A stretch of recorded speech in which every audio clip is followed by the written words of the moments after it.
J'ai retrouvé ça de ma soirée d'intégration d'il y a 2 ans. Écoutez, je trouve que ça me va toujours aussi bien, hein.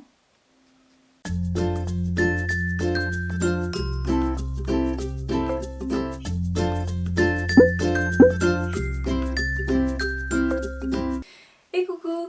Alors, comme vous avez pu le voir dans le titre, on fait un update lecture, enfin je fais un update lecture, et ça fait très longtemps que j'en ai pas fait un. En fait, c'est un peu ridicule parce que finalement, je vous montre plein de livres que j'ai achetés. Vous voyez sur mon profil livre addict que je lis les livres et je ne vous en reparle plus jamais. Donc vous ne savez pas mon avis, sauf si vous lisez le blog, c'est un peu triste. Donc comme je le disais sur ma vidéo précédente, je fais un update lecture tous les mois, donc en gros je vous fais le bilan de ce que j'ai lu. Et on commence tout de suite avec le mois d'août, parce que finalement j'ai lu pas mal de choses. Alors j'ai beaucoup emprunté à la bibliothèque, donc il n'y aura pas beaucoup de livres physiques, vous aurez surtout des images.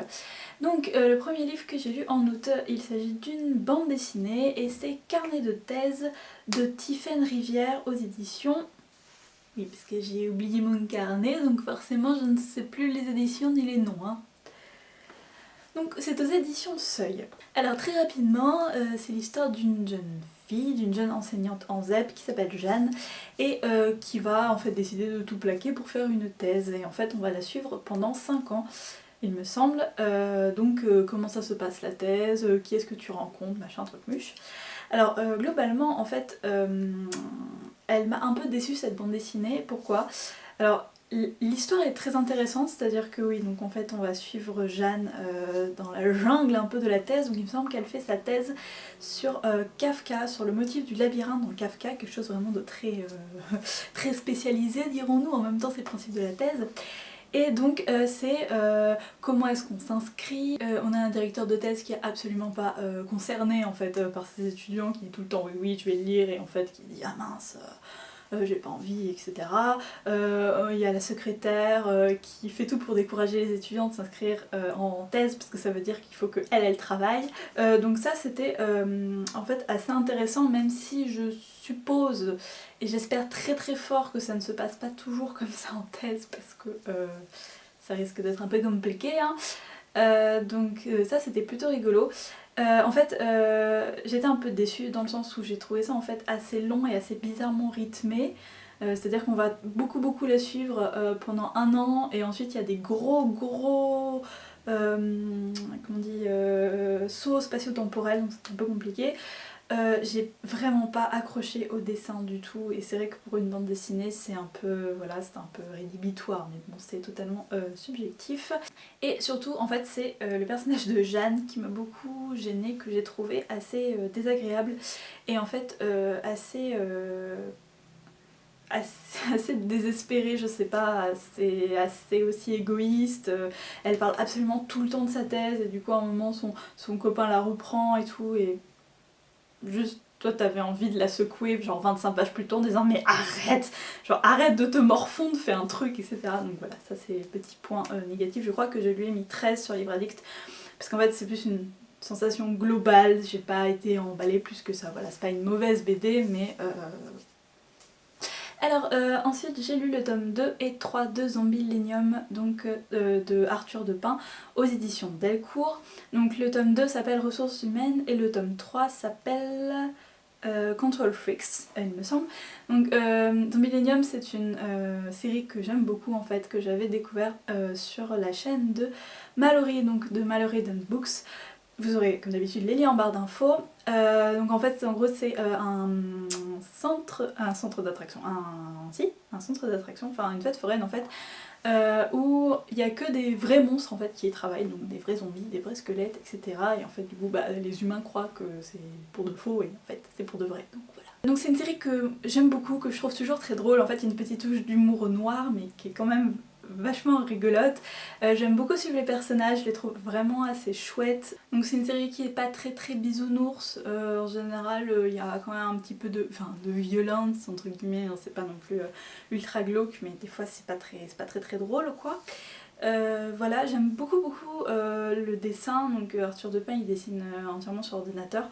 Après c'est vrai que parfois c'est un peu plat, enfin un peu pas fade, comment dire, un peu pas très vivant disons, hein. On sent l'ordinateur. Ensuite, gros coup de cœur, début août, j'ai lu La pyramide des besoins humains de Caroline Solé aux éditions École des loisirs. Il me semble que c'est leur édition Medium, donc vous savez c'est l'édition qui a une forme un peu, enfin qui est ni tout à fait du poche ni tout à fait du grand format. Donc en fait, ce livre je l'ai emprunté tout à fait par hasard, je l'avais déjà repéré à Gibert en fait. Et c'était la couverture, hein, ça marche très bien les chatons sur moi, qui m'avait... Enfin, elle m'attirait en fait, je ne savais pas ce que cachait cette couverture. Et je suis tombée dessus à la bibliothèque par hasard, et du coup je me suis dit comme il était vraiment court, je crois qu'il fait 150 pages, un truc comme ça, ou 200, enfin même non, pas 200 c'est sûr, vraiment pas beaucoup, il est tout fin. Du coup je me suis dit bon, pourquoi pas, hein. Donc l'histoire, c'est l'histoire d'un jeune homme qui s'appelle donc Christopher, donc c'est pas son vrai nom il me semble, enfin c'est un peu inventé un nom. Qui vit dans la rue, qui a 18 ans, qui s'est enfui de chez lui parce que son père le battait. Et voilà, on le suit. Et en fait, il vit donc dans Londres. Et il y a un jeu télévisé qui a lieu, en fait, qui s'appelle La pyramide des besoins humains. Donc, comme le titre, qui se base sur la pyramide de Maslow. Donc, rapidement, je vais vous mettre une petite image. C'est une pyramide, en fait, qui résume les besoins humains. Donc en fait il y a plusieurs strates, donc en dessous je crois que c'est quelque chose comme les besoins de base, c'est-à-dire boire, manger, dormir. Ensuite il y a la sécurité, donc le besoin d'avoir un toit, d'être entouré. Il y a une strate sur les liens sociaux, donc avoir des amis, avoir des copains, des copines, etc. Et puis il y a le besoin d'accomplissement et de reconnaissance, enfin des choses comme ça en fait, c'est voilà, ce dont l'être humain a besoin. Et donc ça devient un jeu télévisé et en fait ça joue sur les réseaux sociaux et donc il y a plein d'inscrits, je crois qu'il y en a 15 000, en fait chacun peut s'inscrire et en fait d'une semaine sur l'autre chacun doit poster sur son profil en fait une image qui dit, enfin une image et un texte. C'est un peu compliqué à expliquer, qui explique en quoi ces besoins ont été satisfaits en fait. Donc par exemple, pour manger et dormir, tu poses une photo d'un hamburger et tu te dis ah je me suis pété le bide à McDo. Et donc c'est aux téléspectateurs qui regardent un peu cette émission de voter, de décider oui lui il a validé ce palier donc il passera au prochain. Et donc Christopher décide de s'inscrire sur un coup de tête, donc il s'inscrit dans un cybercafé, hein, et contre toute attente il devient ultra célèbre et c'est lui qui remporte le plus de suffrages. Alors en fait qui fait un peu un pied de nez au truc en postant une vague photo de sa tante totalement trempée en disant lol j'ai trop bien dormi machin. Et donc voilà, donc ça c'est l'histoire un peu de base. Donc en gros et en fait il y a deux choses qui m'ont beaucoup plu dans ce livre. Déjà le personnage de Christopher est extrêmement attachant, c'est-à-dire que je me suis beaucoup identifiée à lui alors que bon a priori je ne suis pas trop dans la même catégorie, hein, ne serait-ce que la catégorie physiquement. Hein. Et oui c'était un personnage qui était très agréable à suivre, très humain en fait, très lucide sur sa condition. Et ensuite en fait l'auteur, comment dire, fait une critique donc évidemment de notre besoin d'être ultra connecté et ce qui est bien c'est qu'elle l'a fait de manière totalement lucide mais sans morale. Donc en fait elle va pas du tout venir nous dire hey, Twitter c'est mal, lâchez Instagram etc.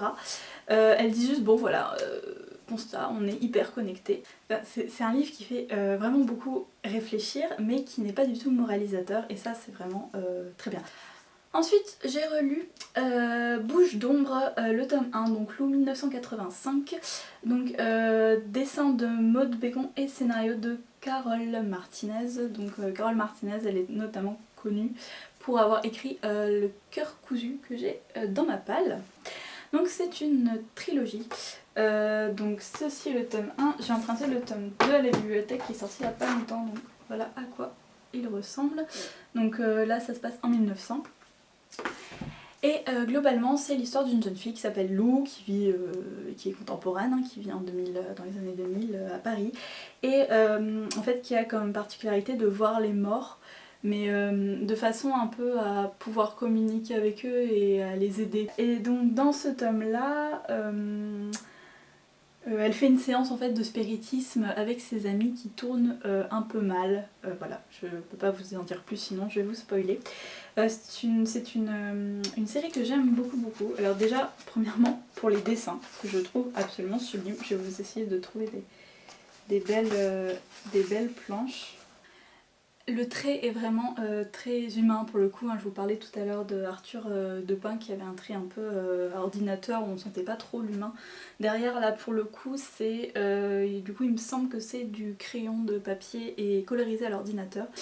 Au niveau de l'histoire c'est vrai que c'est toujours un peu brouillon en fait, une construction un peu rapide en général. Après ça je vous la conseille dans tous les cas, hein. Allez, ça se lit vraiment très facilement, c'est très beau à regarder. Bref, j'aime cette BD. Ensuite, donc celle-là est chroniquée sur le blog, donc je vais vous mettre le lien en barre d'infos. J'ai lu le préquel du labyrinthe, donc l'ordre de tuer, que j'avais depuis très longtemps acheté en VO. Et en fait j'ai toujours eu la flemme de le sortir de ma palle, je suis tombée dessus en VF à la bibliothèque, du coup je fais ouais, allez, ça sera plus rapide à lire parce que oui je suis une flemmarde. Je vais partir du principe en fait que vous avez lu la saga de l'épreuve, voilà je vais pas faire de spoiler mais je vais pas réexpliquer l'histoire donc je vous mettrai un petit lien pour que vous puissiez passer si vous n'avez pas lu parce que je pense que vous allez pas très bien comprendre de quoi je parle. Donc en gros c'est un tome qui va se concentrer uniquement sur les éruptions solaires, comment les survivants des éruptions se sont organisés et pourquoi et comment la braise est apparue. Voilà, donc on va suivre des nouveaux héros. Et donc en fait on va suivre la façon dont ils évoluent parce qu'en fait le livre commence, ils vivent tranquillement dans leur petit village survivant des éruptions solaires et en fait il y a des militaires qui vont leur tomber dessus et qui vont leur tirer dessus avec des flèches et en fait ils vont se rendre compte que donc eux n'ont pas été touchés mais les personnes qui sont touchées par les flèches ont été contaminées par un virus mortel qui s'appelle la braise et donc ils vont un peu se demander d'où vient ce virus et pourquoi, etc. Je vais pas en dire beaucoup plus sinon ça vous spoil un petit peu, je spoil un tout petit peu plus dans ma chronique si vous voulez la lire. Ce que j'ai pensé de ce tome globalement, j'ai beaucoup aimé. En fait la saga de l'épreuve j'avais adoré le tome 1, j'avais aimé encore plus le tome 2, j'avais été très déçue par le tome 3 et par la fin même si finalement je la trouvais assez logique. Donc là j'ai vraiment retrouvé le Dashner du début, j'ai eu beaucoup de mal à lâcher le livre en fait, je voulais tout le temps savoir ce qui arrivait au personnage. Il y a tout le temps des cliffhangers à la fin des chapitres, du coup c'est le genre de livre où tu te dis ah encore un chapitre etc. Et en fait tu fermes ton livre, il est 3h du matin, voilà. Ce qui m'a un peu vraiment gênée c'est toujours cette absence de personnages féminins en fait. Enfin il y en a mais en fait tu les vois 20% du livre. Hein, et elles parlent quasiment pas, elles sont pas très intéressantes. Voilà, il y a un moment les filles elles se font enlever et du coup c'est les garçons qui partent à leur recherche quoi et du coup t'as Marc qui pense qu'à sauver Trina et Axel qui pense qu'à sauver Lena et voilà, très intéressant, un personnage vraiment très poussé. Ensuite j'ai trouvé ça peut-être un peu répétitif effectivement, j'ai lu ça dans pas mal de chroniques qui disaient que c'était un peu chiant, ce qui est vrai. Il y a beaucoup de... ça suit un schéma assez défini, type bagarre, repos, bagarre, repos, machin, bon voilà, c'est pas très foufou au niveau de l'écriture. Après ça remplit son boulot, hein. Ça reste un bouquin de young adulte. Du coup je le conseille vraiment à ceux qui ont lu et bien aimé la saga de l'épreuve, ça peut être un bon complémentaire. Moi personnellement, le préquel a répondu à mes questions. Ensuite, à la bibliothèque encore, j'ai emprunté Reset, qui est un manga de j'arrive jamais à le prononcer, Tsetsu Atsutsui, aux éditions Kai-Un. Donc ce manga en fait c'est le même auteur que Poison City, donc qui est un manga que j'avais absolument adoré.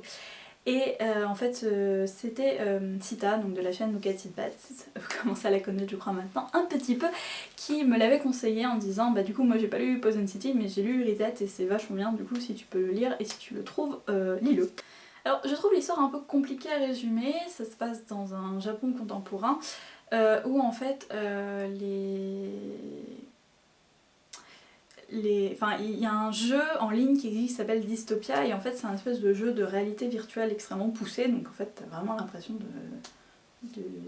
vivre ta vie sauf qu'en fait t'es dans le jeu.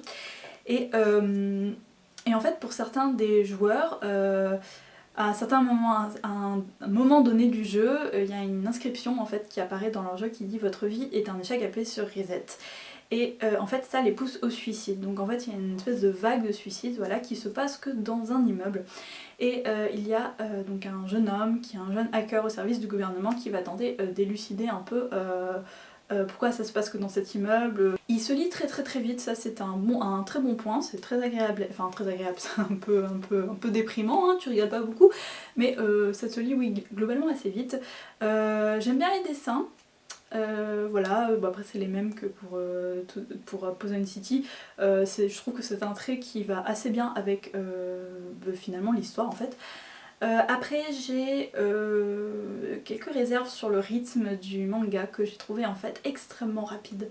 Et en fait je suis en train de me demander si ça aurait pas été mieux pour l'auteur de faire une biologie parce que pour le coup, du coup t'as un peu de mal à comprendre et tout va ultra rapidement et en fait au début c'est très lent et puis tout d'un coup tout s'accélère et t'es un peu genre je suis perdue, va plus lentement. Et puis la fin elle tombe un peu cut quoi, alors que bon on aurait un peu aimé avoir une enquête un peu plus suivie, enfin j'aurais aimé avoir une enquête un peu plus suivie et bah là on a la réponse mais on a la réponse ultra rapidement quoi. Ensuite, encore une BD encore empruntée, j'ai lu Ce n'est pas toi que j'attendais de Fabien Toulmé aux éditions Delcourt, donc c'est une autobiographie dessinée et c'est l'histoire donc de ce dessinateur, donc Fabien Toulmé qui est papa. Et qui est papa d'une petite fille en parfaite santé de 5 ans à peu près, et en fait sa femme attend un deuxième enfant.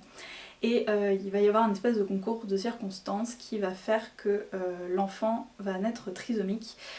En fait la trisomie ne sera pas détectée avant la naissance. Et en fait ça va bouleverser l'auteur. Qui ne s'attendait du coup pas du tout à avoir un enfant trisomique, qui a pas mal d'a priori sur cette maladie parce que justement il ne la connaît pas, donc il commence à faire plein de plans en se disant mais mince, moi j'avais pas prévu de vivre pour mon enfant trisomique handicapé, ça va me pourrir la vie, etc. J'ai des sentiments un peu contradictoires pour ce livre. Ce qui est bien, j'aime bien aussi quand un roman me fait un peu subir ça, où tu te dis bon je sais pas trop si j'ai aimé ou pas. Alors ce qui est sûr c'est que le bouquin en lui-même est vraiment très touchant et très humain. Donc du coup on suit un peu le cheminement de ce papa un peu perdu pour essayer de comprendre la maladie de sa fille. Pourquoi la trisomie n'a pas été détectée à la naissance, qu'est-ce que ça veut dire concrètement au niveau des démarches, au niveau de l'école, comment est-ce qu'elle va grandir, est-ce qu'elle aura une vie normale, etc. Et donc on suit la vie de ce papa qui apprend peu à peu à apprivoiser sa fille. Voilà, il y a des passages assez durs en fait où il refuse de donner le bain à son enfant parce qu'en fait il n'arrive pas à reconnaître sa fille comme sa fille. En fait pendant plusieurs mois il va la rejeter, il va pas vouloir la prendre dans ses bras, etc. Et en fait petit à petit il va s'habituer, il va commencer à la comprendre, il va se comporter avec elle exactement comme il le fait avec son autre petite fille. Et en fait, mes sentiments viennent. Donc j'adore les dessins aussi, c'est très touchant, c'est. Comment dire, c'est assez léger et en fait la BD est découpée en plusieurs petites parties, en plusieurs petits chapitres et en fait chaque chapitre a une gamme chromatique, enfin par exemple un camailleux de bleu ou de violet ou de jaune, etc. Et ça j'ai trouvé ça assez chouette pour découper entre guillemets les différentes parties de la vie. Oui donc je disais, en fait ce qui m'a un peu gênée c'est que j'ai trouvé ce papa vraiment très enfin c'est une lecture assez dure en fait parce que j'ai trouvé ce papa très égoïste. C'est-à-dire que la seconde où il a cet enfant trisomique, sa première pensée ça va être mince, ma vie est fichue. Alors que techniquement ça va être la gamine, si vous voulez, qui va avoir le plus de problèmes. C'est la gamine qui a jamais demandé à naître comme ça, etc. Et j'ai trouvé ça Je trouvais ça choquant en fait, que le père rejette à ce point son enfant. Ça m'a gênée, c'est-à-dire que pendant une grosse partie du livre, j'ai vraiment détesté ce personnage. Je me suis dit mais c'est pas possible d'être aussi peu humain en fait. Donc bon, peu à peu, lui fait des efforts et nous on apprend à le connaître, donc voilà. Après c'est vrai que du coup j'ai lu le roman jusqu'au bout en ayant en ayant en tête ce début assez difficile où du coup il rejette sa fille quoi. Voilà, après je lui ai mis 17 il me semble sur Livre Addict parce que ça m'a vraiment beaucoup touchée, c'est une BD très très belle, mais du coup attendez-vous à quelque chose quand même d'un peu, c'est pas une lecture, c'est pas une lecture loisir quoi, enfin ça, ça remue un petit peu. J'ai lu et j'ai chroniqué pareil, vous aurez la chronique en barre d'infos, j'ai mon ordinateur devant moi parce que sinon je n'arrive pas à prononcer le nom de cette personne. Donc j'ai lu l'adaptation en manga des enquêtes de Sherlock Holmes de Haruka Komuzubi, et donc adapté de Arthur Conan Doyle. Donc Komuzubi a fait le travail d'adaptation et de dessin aux éditions de Nobinobi. Alors donc c'est une sélection, hein, bien évidemment, il n'a pas adapté l'intégralité de toutes les enquêtes de Sherlock Holmes, sinon ça aurait été un peu gros. Donc en fait c'est une collection qui s'appelle Les classiques en manga, que j'avais repéré au salon du livre jeunesse de l'année dernière.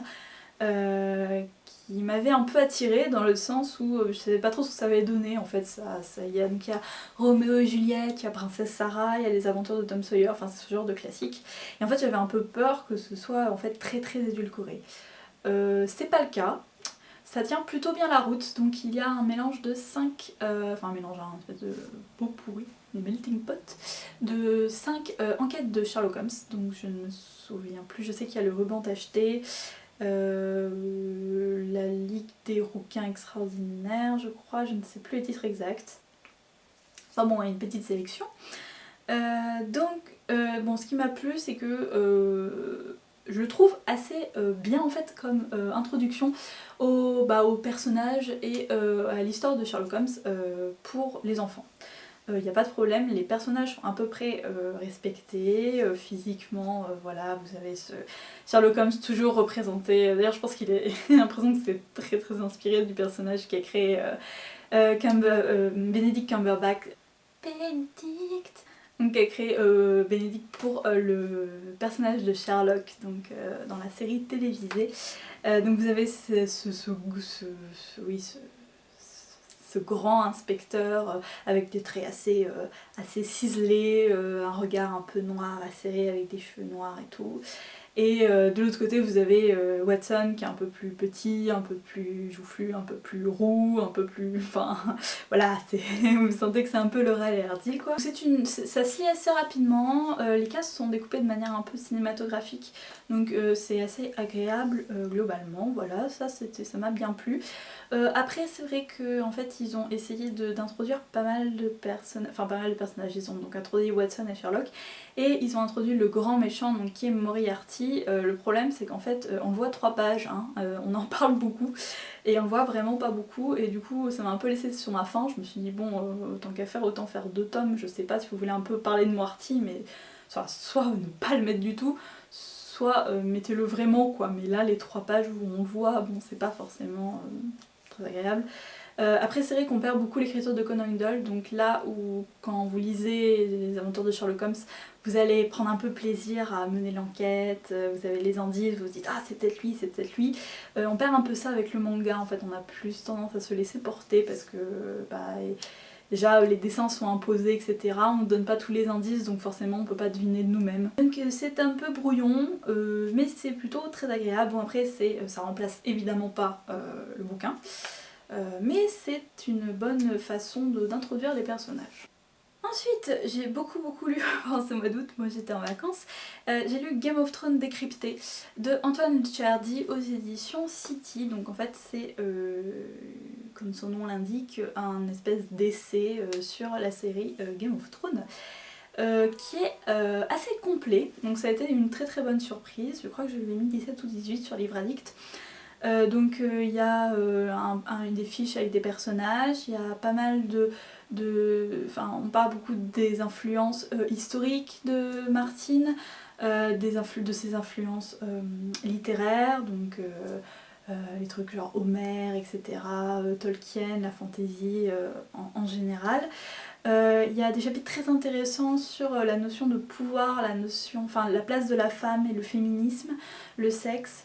Il y a pas mal de choses sur le phénomène en fait de la série télévisée, donc pourquoi en fait ça a pris autant d'ampleur, qu'est-ce qui fait que ça marche, des traits de précision, des anecdotes sur le générique, sur le casting, etc. Donc c'est très très agréable à lire, c'est assez fluide, donc ça se lit pas trop comme un essai en fait, je pense que ça peut se picorer un peu. Voilà, à la fin il y a des petites citations, des choses comme ça. Il y a un point sur l'histoire des 7 couronnes, il y a un point sur les lieux du tournage, donc il y a vraiment de tout en fait. Donc pour moi en fait le seul point noir entre guillemets c'est que ça parle beaucoup de la série télévisée et presque pas du bouquin. Et du coup, bah, c'est vrai que je pense que ça plaira beaucoup à ceux qui n'ont pas lu les livres. Ceux qui ont lu les livres risquent de rester un peu sur leur faim parce que bon, finalement, une fois que tu as appris 3 anecdotes sur un des personnages, tu t'ennuies un peu quoi. Après, c'est vrai que l'étude des grands thèmes est assez intéressante, que ce soit au niveau de la série ou du livre, mais c'est vrai qu'à chaque fois qu'il y a des exemples, bah, c'est des scènes de la série en fait. Voilà, donc très agréable, sinon c'est vrai que parfois l'écriture était assez peu pro et un peu brouillonne. Donc soit c'est vraiment genre dissertation, donc il commence genre nous avons vu là que machin, nous allons maintenant voir que bon voilà, t'as un peu l'impression de lire une thèse quoi. Soit des fois c'est un peu pas pro, j'ai trouvé, bah, je pense que il répète beaucoup de fois que l'actrice qui joue Daenerys est très séduisante, donc je pense qu'on a compris qu'il aime bien cette actrice. Et parfois c'est un peu du langage parlé, voire vulgaire, mais qui vient absolument nulle part, du coup t'es un peu genre ok. Voilà, mais je vous le conseille si vous aimez bien la série, il est assez bien construit et il se lit assez vite. Et enfin, à la fin du mois d'août, j'ai lu les 3 premiers tomes de Tokyo Ghoul, donc tome 1, tome 2 et tome 3. Donc c'est par Sui Ishida et c'est publié chez Glénat dans leur collection Shonen en France. Et en fait cette série c'est un peu je t'aime moi non plus, c'est-à-dire que j'avais regardé le premier épisode de l'animé et en fait il m'avait totalement retourné l'estomac et j'avais eu envie de vomir pendant une bonne partie de la journée, ce qui est plutôt une mauvaise manière de commencer à regarder un animé, vous en conviendrez. Et en fait l'histoire m'intéressait vraiment beaucoup et du coup je voulais pas m'arrêter à l'animé. Donc l'histoire, donc ça se passe dans un Japon contemporain. Et en fait, dans ce Japon contemporain, il y a des habitants, hein, comme dans toutes les villes finalement. Et parmi les humains, il y a des ghouls. Donc les ghouls, ce sont donc des personnes qui se comportent comme des humains, qui mangent comme des humains, qui s'habillent comme des humains, mais qui mangent les humains. Voilà, donc en fait elles se fondent entièrement dans le décor pour pouvoir les attaquer à la nuit tombée. Donc on suit un jeune homme qui s'appelle Ken et en fait il va se faire, tout début de l'histoire, il se fait attaquer par une ghoul et en fait il est laissé pour mort, sauf qu'en fait il va survivre parce que les médecins vont lui greffer un organe de la ghoul qui l'a attaqué, donc il me semble que c'est le foie ou quelque chose comme ça. Et petit à petit, il reprend sa vie normale et en fait il se rend compte que cet organe qui s'est fait greffer, il l'a transformé en ghoul, mais en fait il est mi-ghoul, mi-humain. Donc comme vous le voyez sur la couverture, l'œil rouge, je sais pas si vous voyez très bien, l'œil rouge c'est celui de la ghoul et son œil autre c'est celui de l'humain en fait, c'est son côté ghoul en fait qui ressort hein, par l'œil. Donc du coup il va trouver un peu refuge auprès d'autres ghouls pour savoir comment on se nourrit, qu'est-ce qui se passe, comment. Parce que comme il est à moitié humain, il a toujours il veut pas tuer d'humains en fait. Il se dit mais attendez, c'est de la folie, machin, il a un point de vue différent en fait, c'est assez intéressant. Et du coup il veut absolument pas tuer d'humains. Donc en fait il cherche une communauté de ghouls un peu genre les ghouls végétariennes, enfin pas végétariennes mais qui tuent pas vraiment pour le plaisir, parce que oui, il y a des connards partout, donc il y a des ghouls un peu gentils et puis il y a des ghouls un peu plus méchantes. Ce Ce qui est très intéressant, donc ce manga est un coup de cœur total et entier. Le problème c'est que du coup je les trouve pas en occasion, j'ai du mal à les trouver à la bibliothèque. Et un manga coûte 7 € pour une petite heure de lecture, donc ça fait un peu mal, donc j'ai dégrainé un peu l'achat de ces mangas. Sachant que j'ai trouvé les 4, 5, 6 à la bibliothèque, donc je vous en parlerai sûrement dans l'update lecture de septembre. Donc c'est un coup de cœur vraiment très très fort, j'adore ce manga, je le trouve vraiment très très intéressant, vraiment beau. Pas trop violent et qui spoil pas trop. Donc voilà, le genre de dessin. Donc je trouve les couvertures vraiment vraiment belles, donc ces espèces d'aquarelles. Et donc en fait ce qui est très intéressant dans ce manga, je pense que c'est sur ça en fait que repose tout le manga, c'est que comme Ken est mi-humain, mi-ghoul, on a un point de vue assez spécial et en fait on va assez rapidement se placer du point de vue des ghouls et en fait prendre le parti des ghouls. Alors que bon, techniquement, c'est comme si vous regardiez un épisode de The Walking Dead et que vous disiez « Eh non mais les zombies sont gentils, c'est pour se nourrir, les pauvres ». Voilà. Bon, c'est un peu plus compliqué que ça parce qu'en fait on découvre peu à peu que les ghouls sont comme des humains, c'est-à-dire qu'ils ont une famille, ils ont des sentiments. Les ghouls avec qui Ken se lie d'amitié, ce sont pas des ghouls qui vont tuer par plaisir en fait, c'est des ghouls qui vont aller se nourrir avec des gens qui se sont suicidés, donc voilà, ou des gens pas gentils. Voilà, bon après c'est toujours cette histoire de gentil, pas gentil. Hein. Et du coup c'est assez perturbant parce que tu te dis mais c'est bizarre d'être du côté des ghouls parce que bon techniquement ils mangent les humains donc tu devrais pas trop les aimer. Et pourtant t'arrives à avoir un manga ultra touchant qui est assez violent mais en fait la violence c'est vraiment pas le but du manga en fait. Hein. C'est pas... Le but c'est pas d'avoir peur, c'est pas que ça soit violent, c'est tout un travail psychologique en fait et éthique autour du c'est quoi la notion de bien et de mal finalement. Un peu comme dans Death Note, je sais pas si vous avez déjà lu Death Note. Donc voilà, moi je crois faire le bien et selon le point de vue d'autres personnes c'est le mal parce que évidemment ils vont se frotter un peu à la police, il y a des inspecteurs spécialisés en ghouls et là les gars de la police ils sont 100% humains, ils sont 100% non il faut éradiquer les ghouls et toi t'es là genre non attendez les ghouls c'est gentil en fait, enfin gentil. Voilà, c'est tout pour cette update lecture, j'ai donc filmé... Oui tu veux bien j'ai filmé 50 minutes.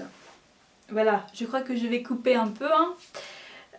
J'espère que cette update lecture vous aura plu. Voilà, n'hésitez pas à me parler un peu des livres que j'ai lus pour donner votre avis, s'il y en a qui vous tentent, etc.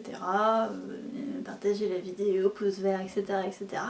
Et je vous souhaite une très bonne journée ou soirée en fonction du moment où vous regardez cette vidéo. Et je vous dis au revoir. Bye.